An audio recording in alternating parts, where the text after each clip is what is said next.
Next on Heartland Highways, we make a stop in Effingham, Illinois to a landmark you can't miss. The cross at the Crossroads has been seen by many, but in this episode, we'll share the story behind the big symbol. Then we'll take you inside the Hieronymus Mueller Museum in Decatur, Illinois, to learn more about this inventor and industrialist. In the case of Hieronymus Mueller, he was a trained machinist, which meant he knew how to work with metal. And that was a very hands-on skill that at that moment in our nation's history was vital for the creation of the industry and the infrastructures that were happening here. And finally, we're heading to Carlyle Lake, the largest man-made lake in Illinois. That's all coming up next, so stay right where you are.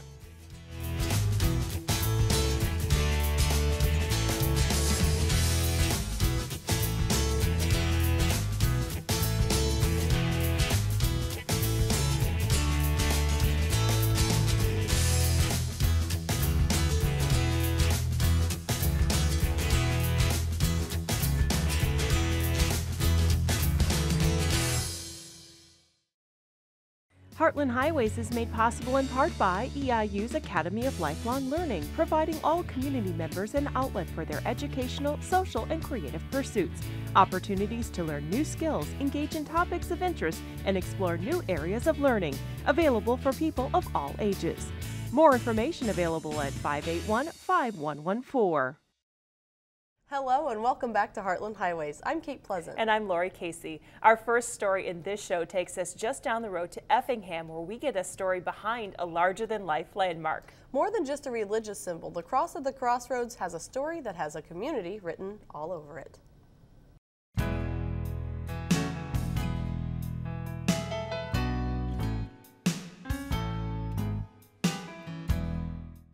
Effingham is known as the city of the cross, and years ago we had a family from Effingham that stopped into a town called Groom, Texas, and that was where they first saw a cross very similar to the one that's here in Effingham, and they just felt like the Lord was directing them to do something similar, to build something very much like the cross in Groom, Texas, but only here in Effingham. After nearly a decade of research, fundraising, and hard work, the Effingham Cross at the Crossroads became a reality in the early 2000s. The structure sits just off to the side of the highway near where interstates 57 and 70 meet, lending itself to thousands of viewers each day as they pass by in their travels. We definitely have that reaction of awe and inspiring, and just that, oh my gosh, that is enormous when someone drives in, especially when you're driving through on the interstate and you're not expecting it. When you just round the corner here, it's amazing. It seems to have come out of nowhere because you don't really get a good glimpse of it until you just round the corner as you start to enter Effingham, and it's amazing seeing that huge cross just come right at you. But we've had so many people give us positive feedback when they come around the corner or when they're traveling through and they know that it's here, whether they know it's here or not. People really feel a connection or enjoy seeing it.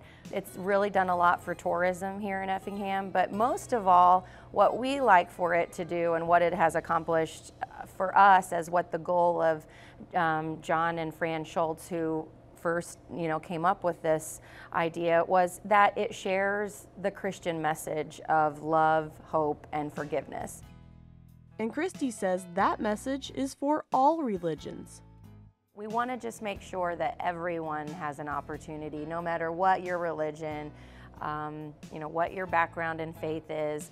Those that have believed, their whole lives, those that are just discovering their faith, or those that are maybe finding their way back to a faith that they had gotten away from. Physically, the cross is made of steel and concrete and stands 198 feet tall and has a wingspan of 113 feet. How those dimensions were arrived at is an interesting story all its own. If we were to have gone just a couple feet higher, we would have had to have a red beacon light on the top of it. And when everybody was just, making the decisions and deciding on the specs, knowing that we would maybe be taking away from the actual beautification of what we intended the cross to be, they decided to go with 198 feet so that we didn't have to have the red beacon light. And so then it just, you know, that's how we came up with 198 feet. So. Aside from the cross structure itself, the attraction has other offerings too. In 2007 is when the Welcome Center was built, and it's got a chapel, and we have a video room where people can go and actually watch the video of the cross being built, the construction, and a little bit of the history that was involved in building the cross. And just a place to hang out and rest and, you know, pray, sit in the chapel and pray. You can walk the grounds. Outside on the cross grounds, we have the 10 Commandments. So each one of the commandments is a monument with a couple of our local ministers. They've recorded the messages of the 10 Commandments so that when visitors come, they can push a button and they'll hear the commandments, and basically just a rendition of how that commandment could apply to their life today. And there's some benches out on the walking path, and we have a really neat structure of bricks that is dedicated to our hundreds of volunteers that work every day to help us, you know, make sure that we're sharing that message of the cross. Inside the Welcome Center is also a map that visitors can use to pinpoint where they've traveled from. That's been a really neat experience for not only the volunteers who dedicate their time and talents to be here, but also to all of those that travel. Just, you know, something neat to see of, hey, I might be the farthest, you know, I'm from London, or I just traveled from Hong Kong, you know. I mean, it's really neat to see how far some people have traveled. Now, in that clip, we heard Christy mention volunteers. The cross is completely run by them. Key decisions are made by a board formed under a nonprofit group of local community members called the Cross Foundation, but according to Christy, day-to-day operations couldn't be managed without the volunteers. We have over 200 volunteers that help make this cross so successful, the foundation itself and the nonprofit organization. Volunteers staff the Welcome Center every day of the year, from 10 a.m. to 7 p.m. Or from 10 a.m. to 4 p.m. during those 3 months or 4 months during the winter. But we couldn't do this without them. It's their time and talent and their passion for wanting to help spread the message as well that we can operate and make sure that we, you know, have a good organization. With something this big and noticeable, one might wonder how unique it is. While the cross isn't a one of a kind, it's certainly one of few.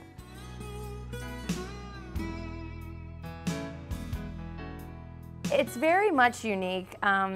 It's unique to Effingham because obviously there's nothing like this in this area. But there are some other crosses in the United States that are similar. Like I said at the beginning, Groom, Texas was probably the first one that we know about that put up a cross like this. I think there's also one somewhere near the Ozarks in Missouri, and there's I think another one in Arizona. And we're actually trying to form an organization that just is available to help other cities that might be interested in building a cross of their own. And again, allowing us to just expand the reach and the depth of those who can, you know, see the physical cross in this type of setting. And seeing the cross at the Crossroads in Effingham is definitely easy to do. You can't miss it as you drive by on the interstate, and the Welcome Center and grounds are open year-round. This next story is one we first discovered back in Season 1. It's the Hieronymus Mueller Museum located in Decatur. Now, since our original visit, the museum has moved to a new location right next to the Mueller factory on West El Dorado Street. We stopped by to learn more about the man with the interesting name, who is a prolific inventor and Decatur industrialist.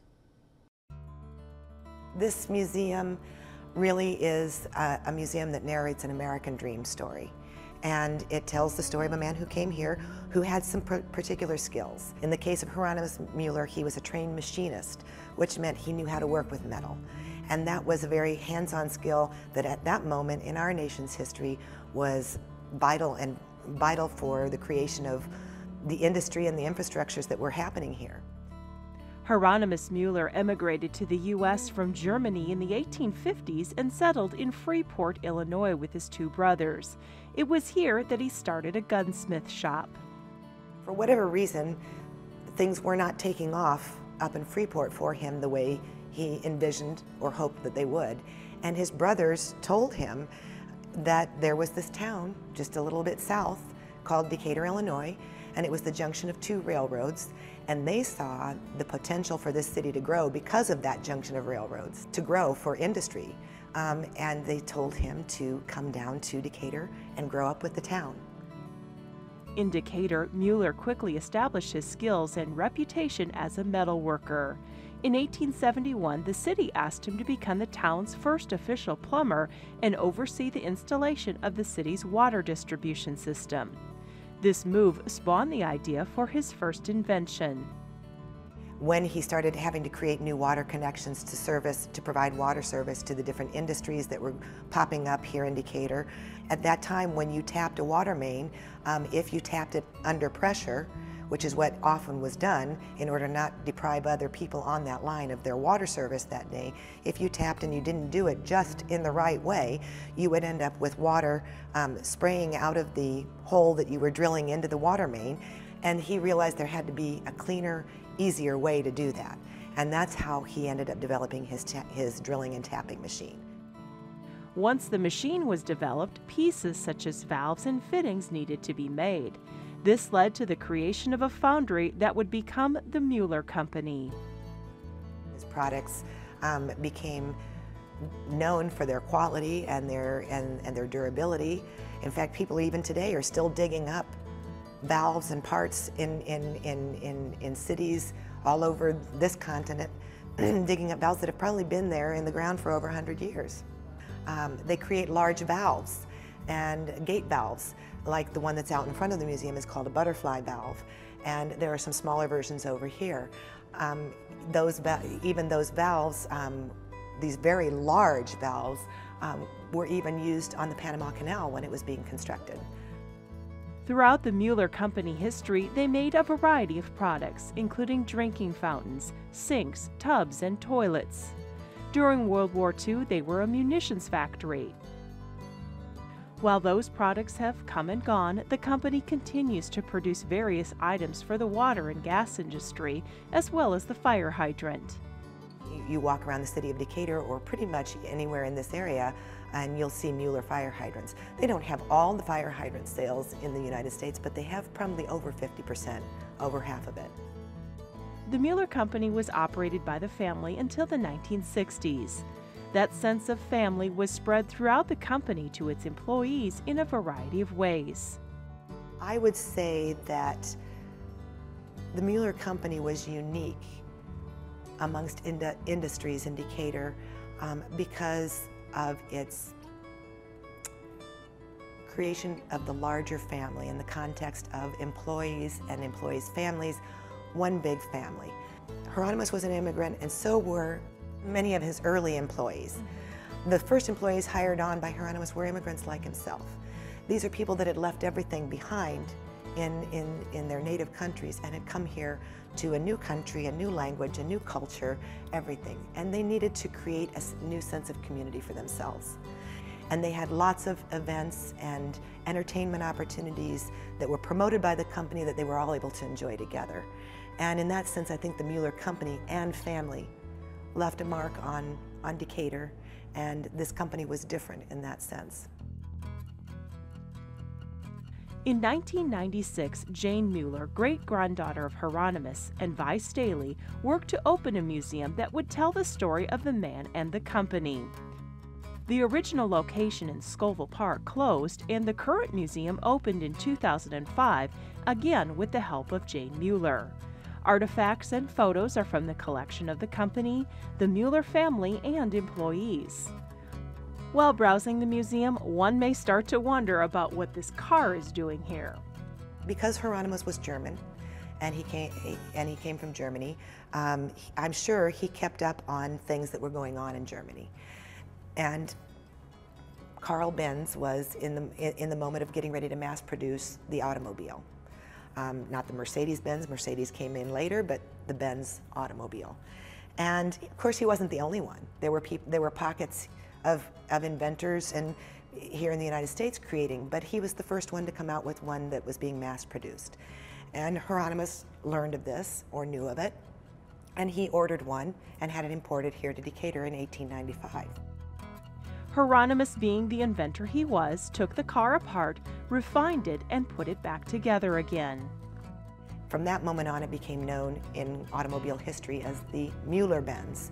It was still the Benz car that had come in, but with Mueller improvements. And some of those improvements gained him patents for the spark plug, or for variable transmission and the water-cooled radiator. These were things that Hieronymus had the patent for. Had it not been for Mueller's untimely death, the company may have also gotten into the automotive business. It was ironic that Mueller died from burns he sustained while working on a car. To me, this museum narrates several different stories in a parallel way. Like I said, it's first and foremost, it's an American dream story. A man that comes here, finds his start, and creates something that blossoms and grows and affects many other people besides himself. That's the first part. Second of all, it's the story of the growth of the company. How the sons, the descendants of Hieronymus, came in and carried that work on, and how it grew and developed. It's the story of Decatur. This company grew and developed here in Decatur, and the people that carried out the work were Decatur citizens. And when I look at all of these pictures that we have in the museum, I know that I'm looking at the faces of people that lived here, that worked here, that raised their children here. All of their good and bad experiences were happening here. They walked the same streets that I'm walking today, and that makes me feel a connection when I'm looking at these photographs. The museum is open to the public Thursday through Saturday from 1 until 4 p.m. If you can't get there, an extensive, searchable online collection of photographs, articles, and the Mueller record is also available. Watch Heartland Highways online anytime. Check us out on youtube.com/WEIU TV. Once you're there, just look for the Heartland Highways playlist, which will take you to a list of full episodes from seasons 9 through 12. And if you subscribe to our channel, you'll automatically be notified of when new programs are available to view. So sign up today.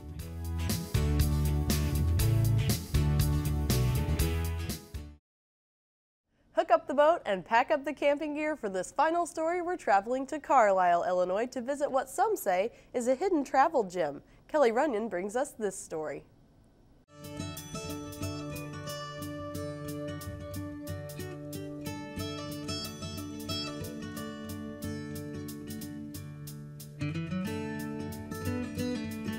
Carlyle Lake is the largest man-made lake in the state of Illinois.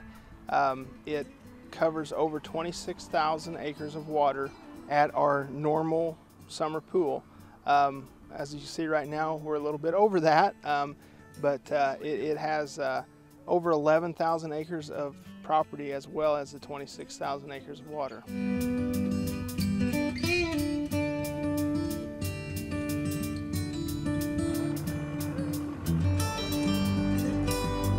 Carlyle Lake came to be back in the 1960s. A man-made project, it was labor-intensive and took nearly 10 years to finish.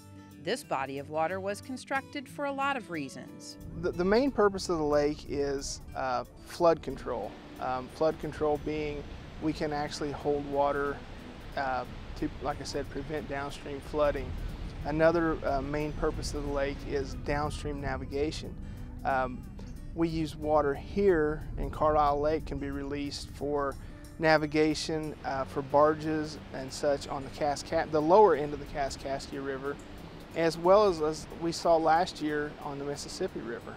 But recreation was also at the top of the list when creating Carlyle Lake, and activities here are endless. We have a lot of fishing, sailing. Sailing is a big activity here, actually year-round. A lot of boating, swimming, camping is huge. We offer over 300 campsites on Corps of Engineer campgrounds, as well as on the Department of Natural Resources have a campground with almost 400 sites. So there's a lot of camping on the lake. Over the past 5 or 6 years, the fisheries in Carlyle Lake has improved tremendously, and the fishing has really picked up.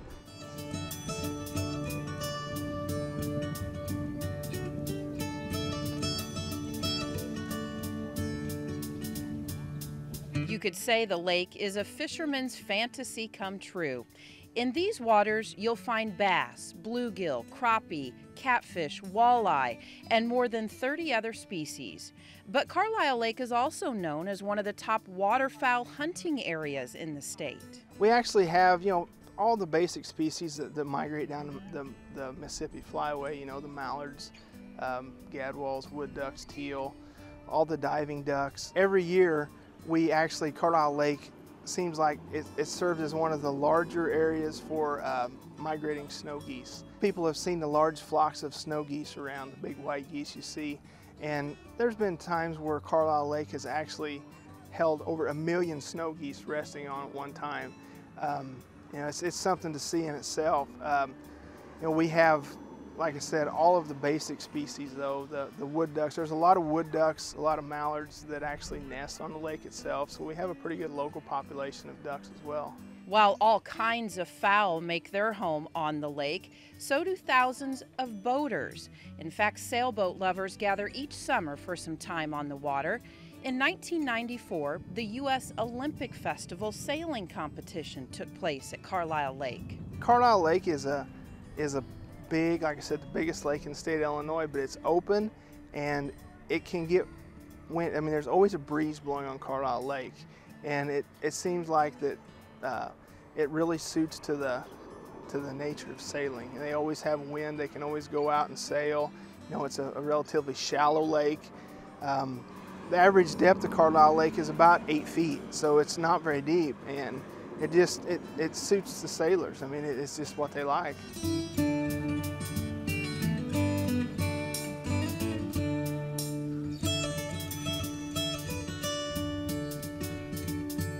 And like the lake is exactly what visitors will tell you. In fact, they like it so much, they come from all over the world. I've talked to folks that have come from many different states. We have our normal local crowds from the local area.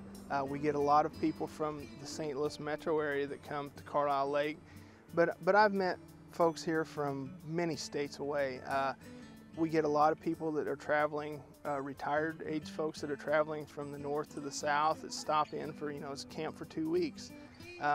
There's been people here from overseas. You just never know where somebody might be from when you run into them. This is a really good place to bring your family. We have a lot of family-oriented activities. You can get out, especially if you can get out on a boat, get on the water, and just see some of the areas more back in the hidden areas to say, and just explore nature. That's the kind of things I like to do. But I think it's endless the opportunities that we have here to offer people, and to just, like I said, read about it in a brochure is one thing, but to actually come and witness the lake and the surroundings, I think it speaks a lot for itself just to come see it.